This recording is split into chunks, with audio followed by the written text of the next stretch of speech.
should we care about how our energy is generated? What difference does it make? Everything that you do, even when you're sleeping, you're using energy, you're using the energy system. The relationship to energy is hugely important.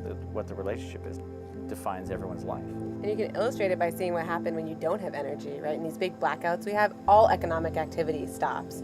Business as well as interpersonal relationships, Absolutely. There's very little you can do. We don't realize how dependent we are on energy until we don't have it.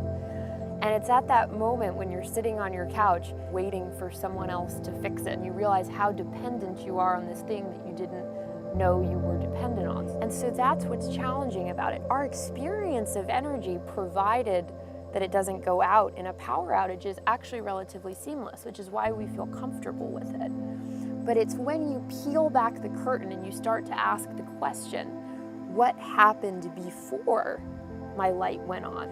And through that process, there is destruction of the earth and of human health that we're not even aware of. It's that destruction that we need to get away from. We do, at this point in time, have these alternative sources of energy that don't require us to do that. It's a matter of trying to get a mindset of accepting that and making that important to you.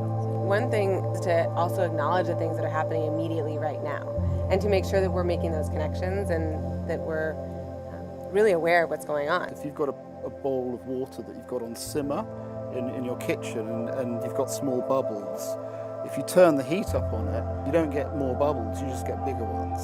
That's why New York was hit by such a hurricane. Actually, we cannot afford not to deal with this. In order for the human race to continue on this planet, we have to change the way that we're living. It's not that we're trying to save the earth, we're saving humanity. If we don't adapt and change the way that we're living on the surface of this planet, the planet will